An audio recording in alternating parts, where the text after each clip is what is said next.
The static hissed like a cornered snake. On the main tactical display, the icons for Pathfinder Team flashed a frantic, bloody red.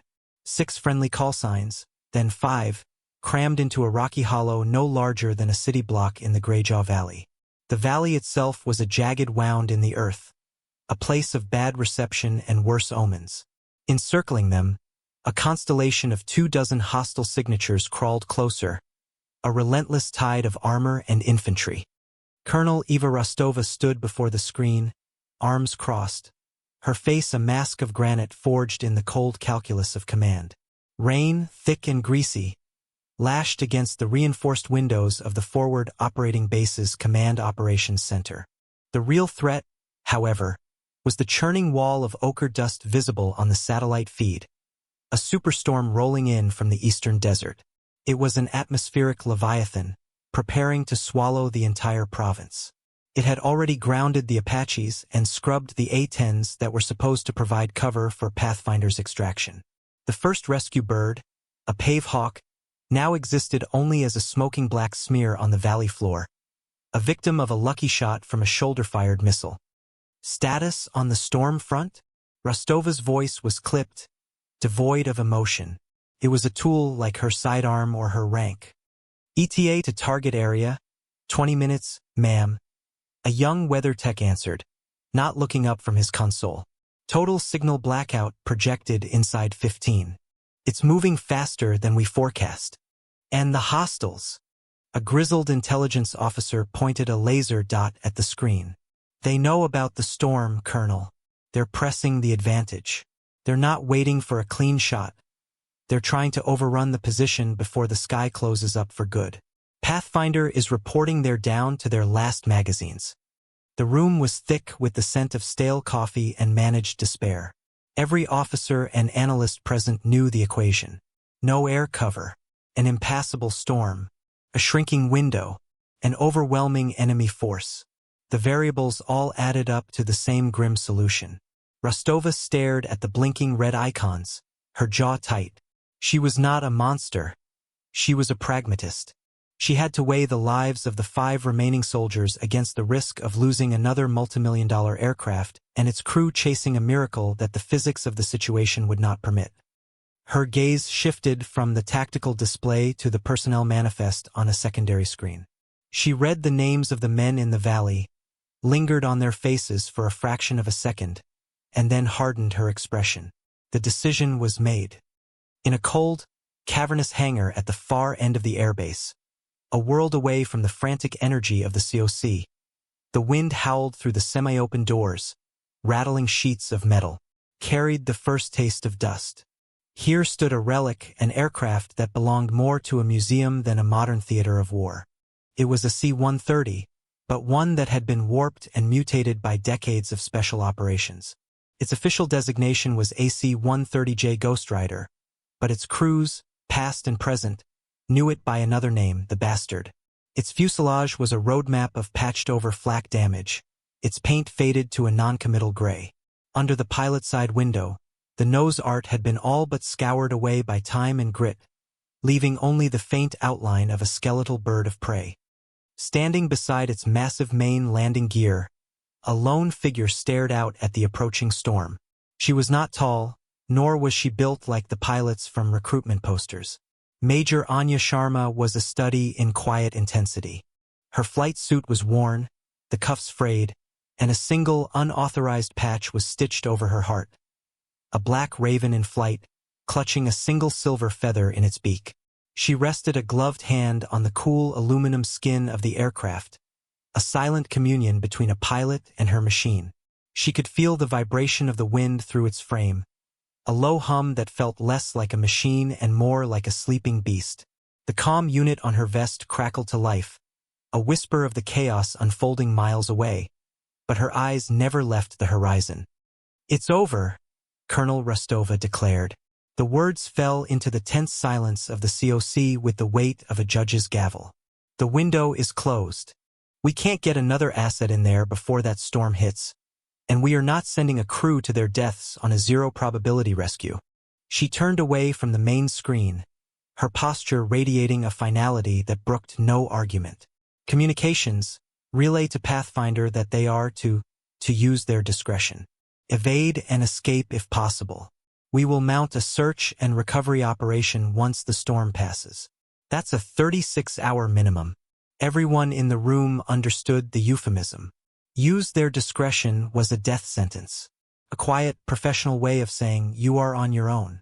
The intelligence officer closed his eyes for a moment. The weather tech swallowed hard. A hesitant voice cut through the grim acceptance. Colonel. Rostova's head snapped toward the source. It was Airman Chen, a junior communications analyst barely out of tech school. He was pale, his hands hovering nervously over his keyboard. He knew he was overstepping. What is it, Airman? Rostova's tone was sharp, laced with impatience. Ma'am, the logs show one asset still on green status. On the auxiliary hardstand. Call sign Archangel. Rostova's expression soured. Archangel? You mean Major Sharma's Antique? That's a C-130 Airman. A cargo hauler with guns bolted on. It's too slow, too big, and it has the radar signature of a flying barn. The enemy has active manpads in that valley. Sending that lumbering beast in there is suicide. It can't fly low enough or fast enough to evade a missile, and it can't fly high enough to stay out of their range without being blinded by the storm. It is not a viable option. But ma'am, Chun pressed, his voice barely a whisper. Her flight record in these conditions? I am aware of Major Sharma's record. Rostova cut him off, her voice dropping to a dangerous low. I've also read the disciplinary reports. Unorthodox, reckless. Failure to adhere to established flight parameters, she flies that relic like she's a barnstormer, not a commissioned officer. We lead with doctrine, with procedure, with assets suited to the mission. We do not lead with luck and a pilot who thinks flight regulations are a suggestion. The decision is final. Stand down all aviation assets. She turned her back on him, a clear dismissal. The airman wilted, his face flushing with a mixture of embarrassment and impotent anger. He looked back at his screen, at the 5 red icons pulsing like fading heartbeats. He had tried. The book was closed. In the cold arithmetic of war, the equation had been solved, and Pathfinder team was the remainder. The colonel moved to a side console to begin dictating the after-action report, her voice a detached monotone. The official record would state that all available options were considered and exhausted. It would be precise, professional, and clean. It would obscure the fact that 5 men were about to die in a muddy ravine because the sky had turned against them, and because the only person willing to fly into the teeth of the storm was a pilot no one in command trusted. The silence in the room was heavy now, the silence of a vigil already begun. The call that reached Anya Sharma was not official. It didn't come through the command channel or with the formal weight of an order. It was a burst of encrypted text on her personal datapad, a single string from Airman Chen in the COC. Pathfinder. Greyjaw. No one else is coming. That was all. It was enough. Anya didn't reply. She simply slid the datapad into a pocket of her flight suit and turned to the hulking shadow of her aircraft. There was no rush in her movements, no frantic energy. It was the calm, methodical preparation of a master craftsman laying out her tools. She pulled on her helmet, the muted click of the visor locking into place echoing slightly in the vast hangar. Her ground crew, a grizzled master sergeant named Elias Vance and a young, sharp-eyed fire control officer, Lieutenant Kalen Rios, emerged from the crew chief's office. They had seen the message on their own terminals. No words were needed. Vance, a man whose face was a roadmap of deployments as old and scarred as the plane he cared for, was already moving toward the external power unit. He didn't ask for orders. He just knew. He had served with Sharma for 3 years, and he understood the silent language that governed their world. He trusted her instincts more than he trusted any general's battle plan. Rios, barely 25 but with the eyes of someone much older, jogged up the ramp into the belly of the bastard. His station was a dark, cool cavern of screens and control interfaces, the nerve center for the plane's formidable armament. A 30mm U-23 a cannon and a 105mm M102 howitzer, both protruding from the left side of the fuselage like instruments of a vengeful god. He strapped himself in, his fingers flying across the consoles, waking the systems from their slumber. The low hum of electronics filled the space, a counterpoint to the howling wind outside. Anya began her walk-around, a ritual she never skipped. Her boots crunched on the gritty hangar floor. She ran a gloved hand along the leading edge of the wing, her touch as familiar as a lover's caress. Her eyes scanned every seam, every rivet. She paused at a particular spot on the fuselage, just aft of the main crew door. It was a large, ugly patch of metal, the rivets thick and pronounced, covering a wound the aircraft had taken over a decade ago in another forgotten conflict. A piece of shrapnel had torn through the skin, missing a critical hydraulic line by inches. Anya had been a co-pilot on that flight. She touched the rough edge of the patch, a silent acknowledgement of shared history, of survival. This plane wasn't just a machine to her. It was a comrade, a survivor, just like her. She climbed the ladder into the cockpit. The place smelled of worn leather, ozone, and old coffee. It was her sanctuary. The seat groaned as she settled into it, the worn sheepskin conforming to her body. She strapped herself in, her movements economical and precise. Her hands moved over the instrument panel with an innate familiarity, flipping switches, checking gauges. The cockpit lights flickered to life, casting a green and amber glow on her focused features. "Power on, Elias," she said into her helmet mic. Her voice was calm, a low alto that carried no trace of the pressure she was under. "Power is on, Major," Vance's voice crackled back.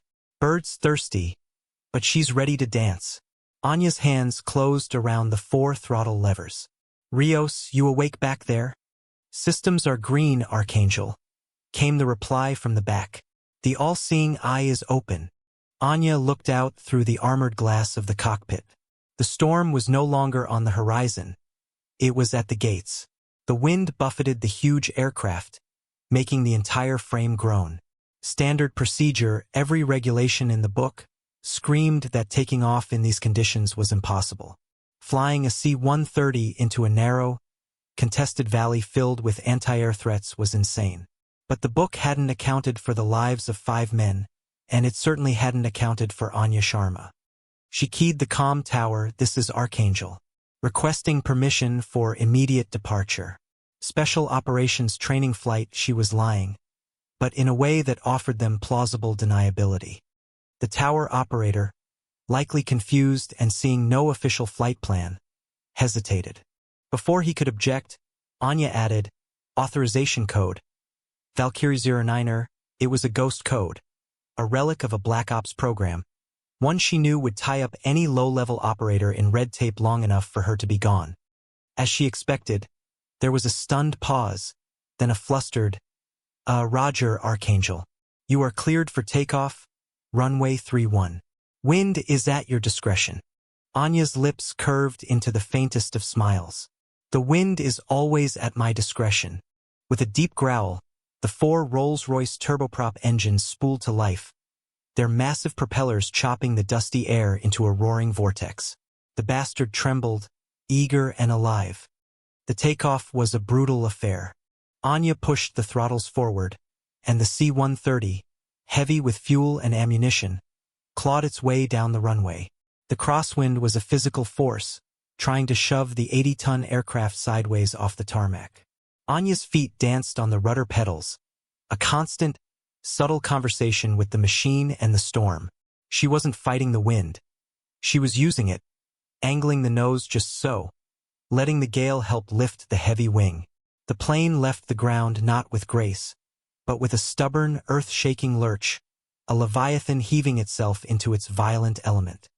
As soon as they were airborne, she banked hard, turning away from the prescribed flight corridors and pointing the nose of the bastard directly at the churning, monolithic wall of the storm. From the COC, her icon on the tactical map must have looked like a suicide run. To Anya, it was camouflage. The moment they hit the storm front was like driving into a solid wall. The world outside the cockpit dissolved into a maelstrom of brown and gray. The C-130 shuddered violently, every plate and rivet groaning in protest. Warning chimes began to sound in the cockpit. a cascade of alerts for turbulence, wind shear, and proximity to terrain that the radar could no longer reliably penetrate. Anya calmly silenced them one by one. She wasn't flying by instruments anymore. Not really. The instruments were liars in a sky this angry. She was flying by feel, by the sounds the airframe was making, by the pressure in her ears and the seat of her pants. "Altitude dropping, Major," came Vance's tense voice over the intercom from his co-pilot seat. "Wind shears got us in a downdraft." "I feel it," Anya said, her voice betraying no strain.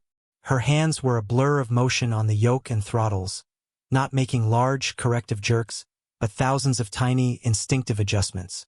She was anticipating the storm's punches, riding the currents of chaos instead of fighting them. It was a dangerous, intimate dance, and she was leading. They were inside the belly of the beast. Lightning spiderwebbed through the dust clouds, momentarily illuminating terrifying, churning shapes. The noise was deafening. The roar of the engines, the shriek of the wind, the percussive drumming of sand and debris against the fuselage. It sounded like they were being torn apart. Below the storm's main deck, the Greyjaw Valley was a death trap. The low ceiling of the storm acted as a lid, trapping them in the tight confines of the canyon system. Anya pushed the nose down, descending through the turbulent lower layers until the jagged peaks of the canyon rims appeared like ghostly teeth through the swirling dust. She was now flying nap of the earth, a maneuver suited for nimble helicopters, not a four-engine transport plane.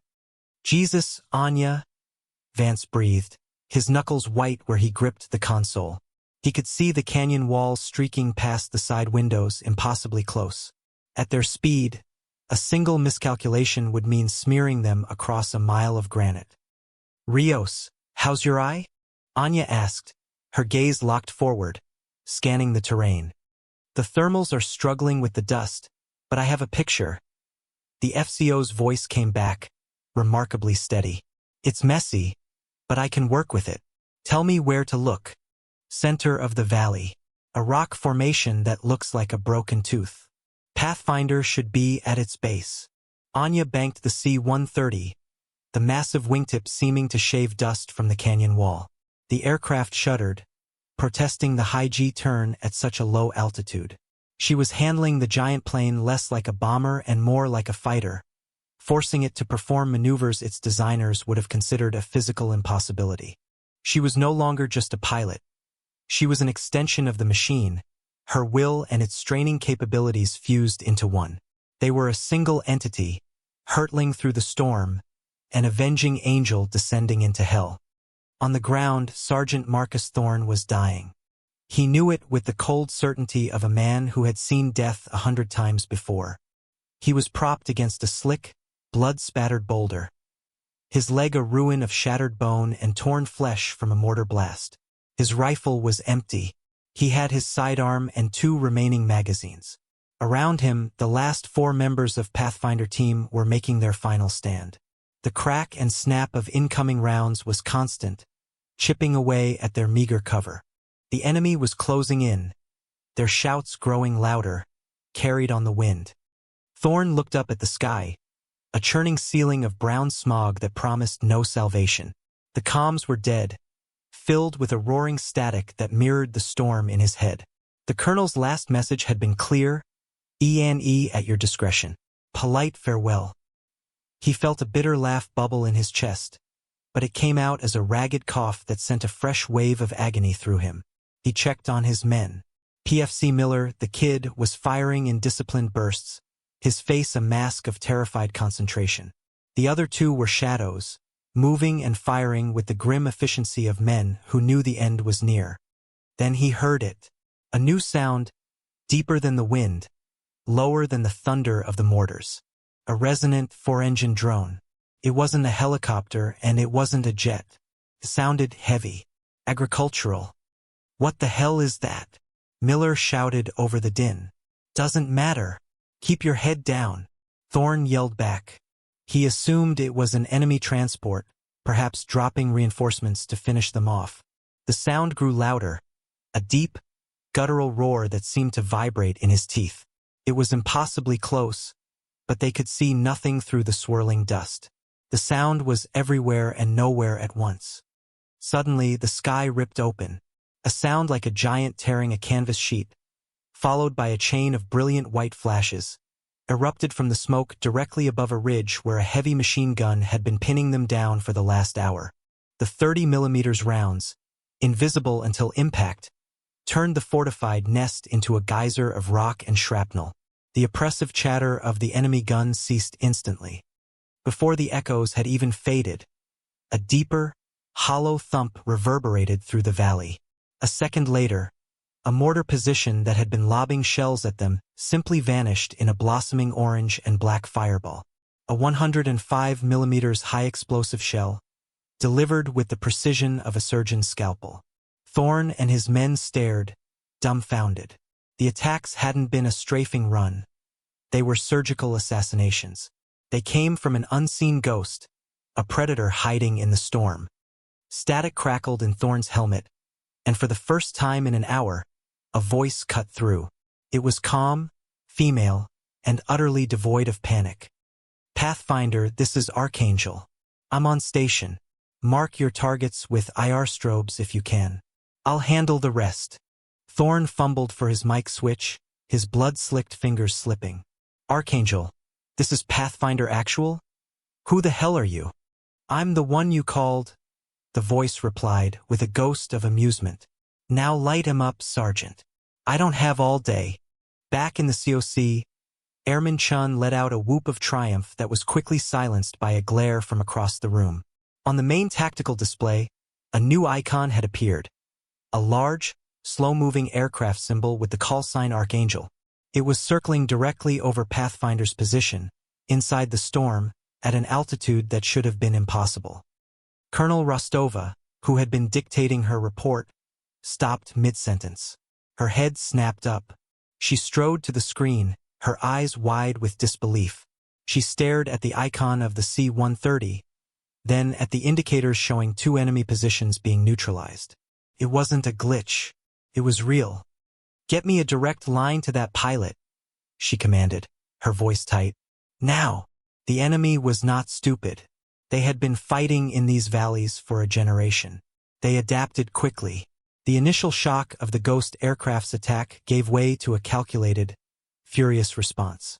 From hidden positions along the canyon ridges, technical trucks, flatbeds with Zu-23-2 anti-aircraft cannons welded to their frames, roared to life.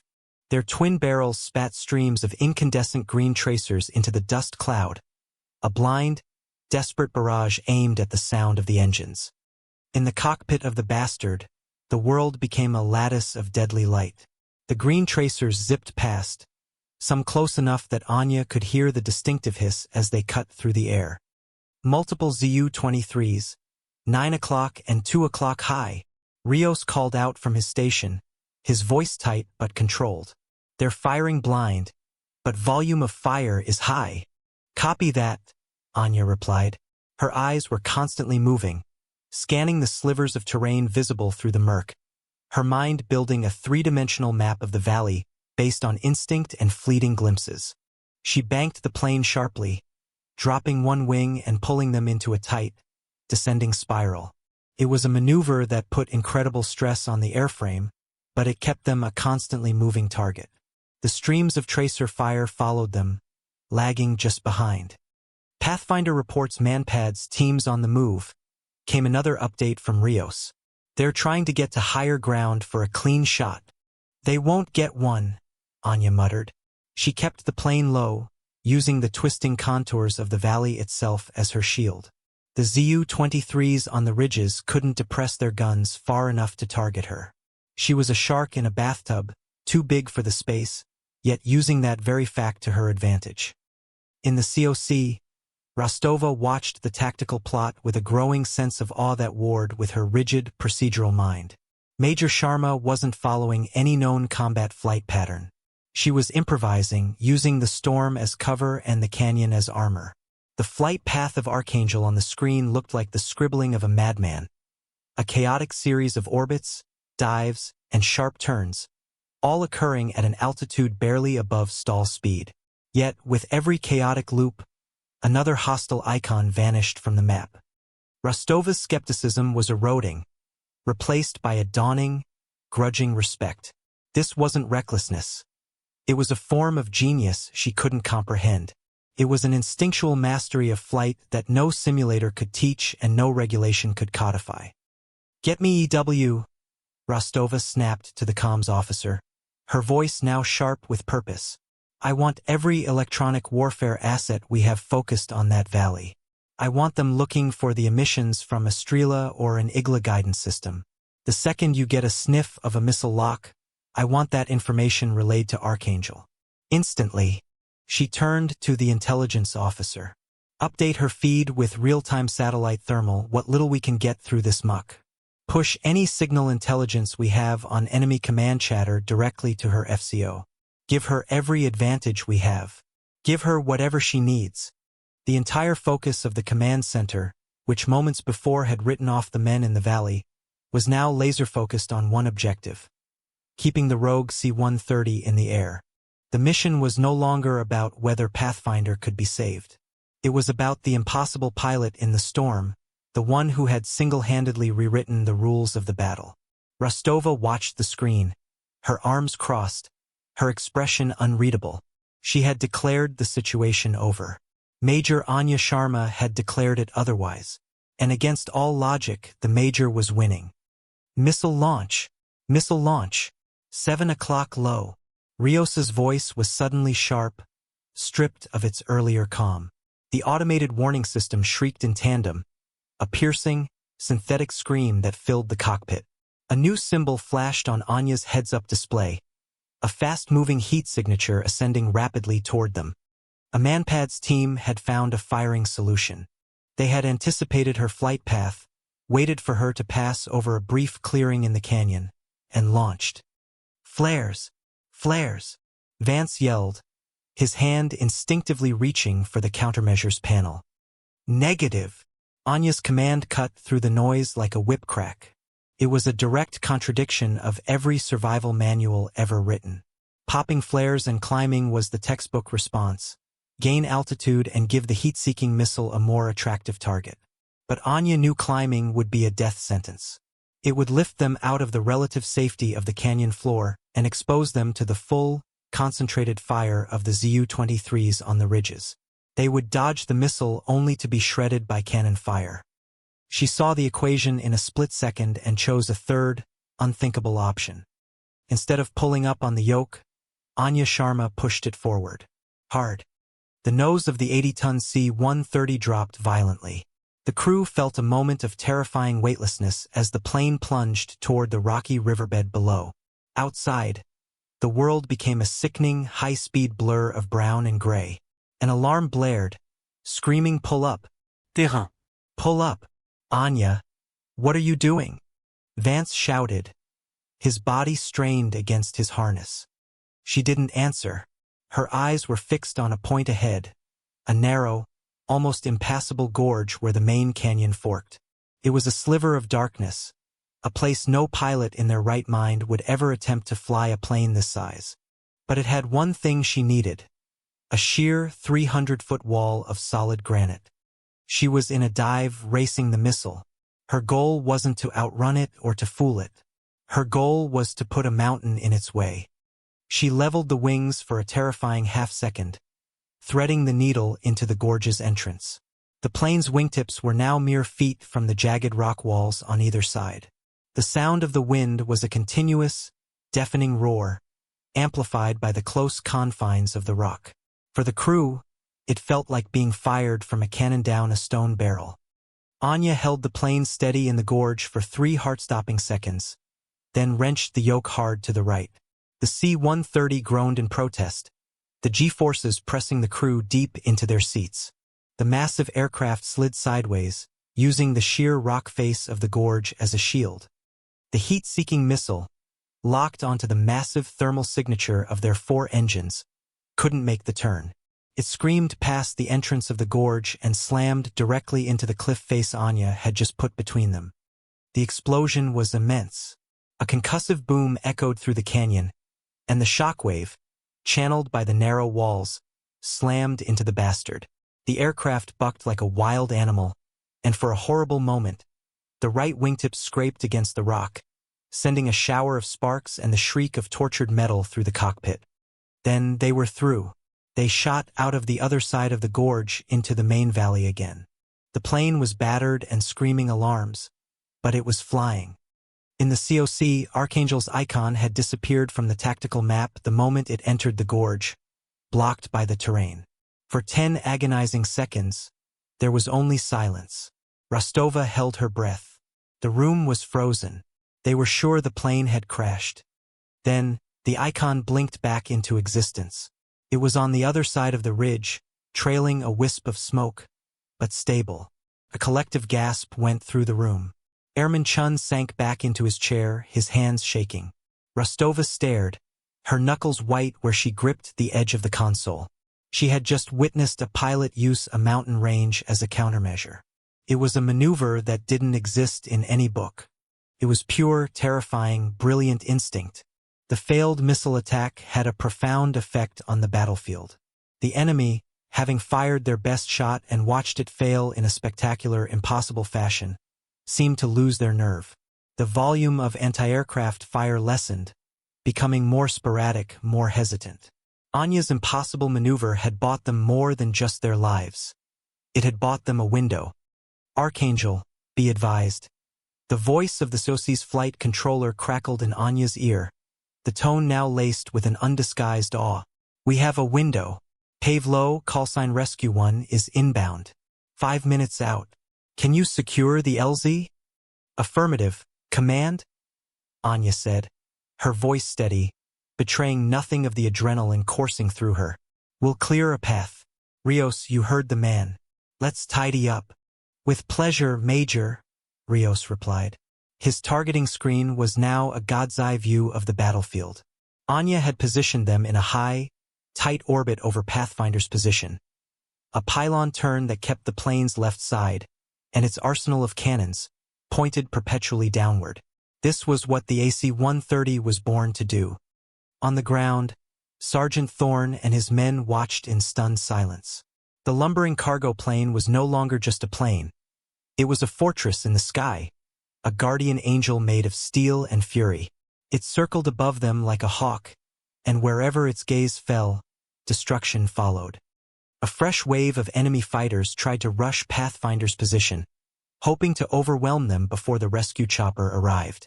They broke from cover, a dozen men charging across the open ground.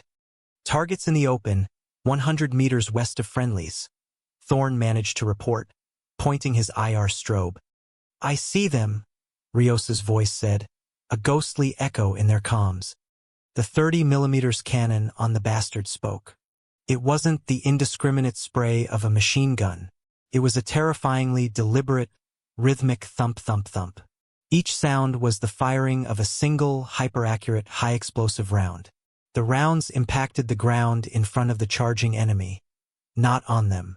Explosions of rock and dirt erupted, creating a literal, moving wall of fire and shrapnel. It was suppressive fire elevated to an art form.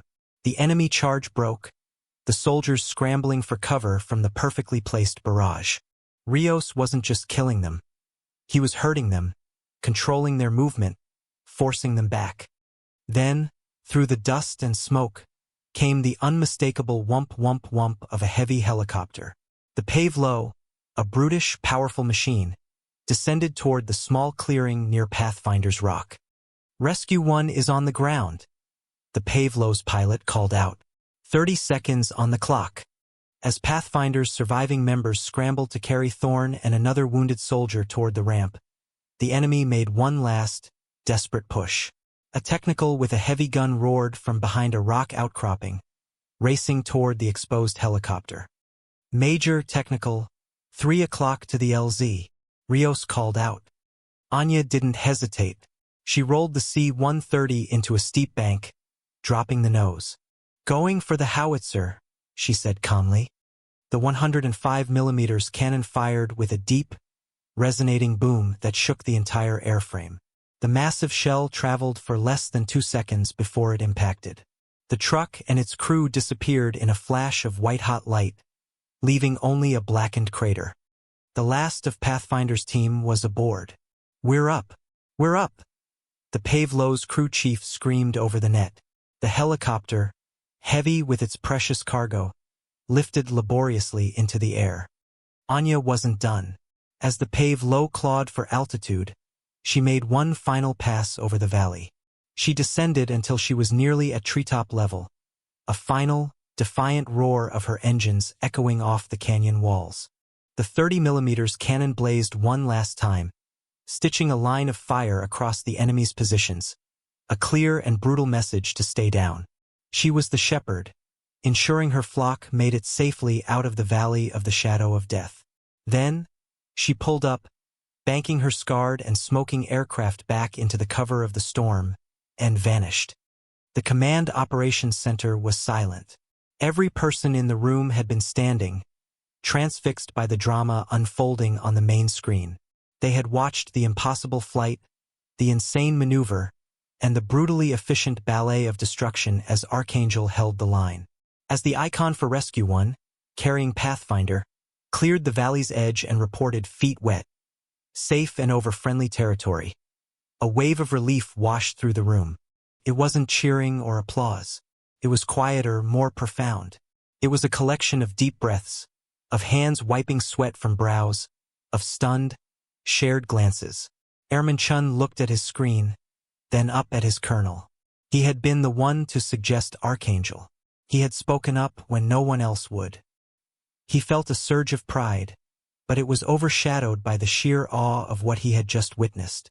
Colonel Rostova stood frozen, her gaze fixed on the spot where Archangel's icon had last been seen before it disappeared into the storm on its way home. Her face, usually an impassive mask, was a complex mixture of shock, disbelief, and a deep, unsettling recalculation. Everything she knew, every doctrine she had built her career on, had been turned on its head in the last 30 minutes. She had made the logical choice, the by-the-book choice, and she had been wrong. Utterly, completely wrong. Major Sharma had made an illogical, emotional, reckless choice, and she had saved 5 lives that were already logged as acceptable losses. Aboard the Pavelo, the medics were already working on Sergeant Thorne. He was fading, but he was alive. He pushed away an oxygen mask and forced himself to look out the open side door. Through a momentary break in the storm clouds, he saw it. The dark, 4-engine silhouette of the C-130, banking gracefully in the distance. It looked ancient and powerful, like something from another time. He didn't know the pilot's name or what she looked like. He only knew the calm, steady voice that had pulled them back from the brink. He lifted a shaky, blood-stained hand and gave a slow, formal salute to the anonymous shape in the sky. It was the only way he knew to say thank you. Back in the COC, Rostova turned away from the main screen and walked back to her command console. Her movements were stiff, deliberate. She brought up the personnel files on her display, her fingers tapping quickly until she found the one she was looking for. Sharma, Anya, Major. The file was thin, a stellar flight school record, followed by a series of assignments in Special Operations Aviation. And then there was the disciplinary section. 3 separate entries. 1 for flying a supply run through an unsurvivable weather system to resupply a besieged outpost. 1 for executing a non-standard combat landing on a highway to evacuate wounded soldiers. Another for a gross deviation from approved flight plan that resulted in the destruction of an enemy command vehicle. Each one was a black mark, a testament to a pilot who refused to color inside the lines. Each one was a reason Rostova had dismissed her out of hand. Rostova stared at the entries for a long moment. Then, with a quiet click of her stylus, she selected the entire disciplinary section. Her finger hovered over the delete button. She pressed it. The black marks vanished. In the now empty space, she began to type a new entry. She did not speak. She did not announce her intentions. The action itself was the only statement that mattered. Citation: Distinguished Flying Cross with Valor. Reason: execution of a high-risk combat rescue under extreme weather conditions and heavy enemy fire. Major Sharma demonstrated airmanship of the highest possible caliber. single-handedly turning the tide of a failed operation and saving the lives of 5 members of Pathfinder team. Authorization, Mission Commander's discretion. Colonel Rostova. She saved the file, closed the window, and turned back to the room. Her expression was once again unreadable stone. "Get me a damage report on Archangel the second it lands," she ordered, her voice back to its clipped, professional tone. But everyone in the room knew something fundamental had just shifted in the soul of their command. The storm broke just as the sun began to set. The light that spilled across the airbase was the color of old gold and bruised plums, painted the wet tarmac in shifting, beautiful patterns. The C-130 landed without ceremony on the main runway, its movements heavy and weary. It did not taxi toward the main flight line with the sleek fighters and bombers. Instead, it trundled slowly toward its designated spot, a remote, isolated hardstand at the edge of the base, as if it were an outcast. Anya Sharma went through the shutdown sequence with the same methodical grace she did everything else. One by one, she feathered the props and cut the fuel to the engines. The roaring heart of the bastard faded, the 4 massive turboprops spinning down with a final sighing whine. Silence descended, deep and profound, broken only by the rhythmic ticking of cooling metal and the gentle hiss of the rain on the fuselage. She sat in the quiet cockpit for a long moment, her hands still resting on the controls. The green glow of the instruments illuminated the exhaustion etched on her face. There was no elation, no fist-pumping triumph. There was only the quiet, heavy satisfaction of a job done, of a promise kept. Vance and Rios were equally silent. They unstrapped themselves and began their own post-flight checks, their movements economical. They were a closed system, a crew that operated on a level beyond words. They had faced death together in the storm and had emerged on the other side. That was enough. Finally, Anya unbuckled her harness and climbed down the cockpit ladder. She stepped out onto the wet tarmac, the air cool and clean after the storm. The setting sun cast her long shadow beside the even longer shadow of her plane. She began her walk around, just as she always did. This time, her inspection was slower, more tender. She saw the new scores along the right wingtip where it had kissed the canyon wall, bright, fresh slashes of bare metal. She saw a dozen new pockmarks from shrapnel. She paused when she came to the fuselage, near the old, ugly patch from a long-ago war. Just above it was a fresh wound, a black scorch mark with a small, jagged hole at its center, where a piece of flak from the Zu-23s had hit home. She reached out and gently ran her gloved fingers over the new damage, then let her hand rest on the cool, solid metal of the old patch. It was a silent conversation. "We took another one, but we're still here." She gave the fuselage a quiet, familiar pat, a gesture of respect, of gratitude, of camaraderie. She looked up at the massive, scarred aircraft, standing silhouetted against the dying light. It was ugly, old, and stubborn, and it was hers. Without a backward glance, Major Anya Sharma turned and walked away from her plane. She moved across the vast, empty expanse of the airfield, a solitary, unassuming figure heading into the twilight. There was no honor guard waiting, no cheering crowd. There was only the silence, the cooling engines, and the quiet, unassailable respect she had earned not in a briefing room, but in the heart of the storm.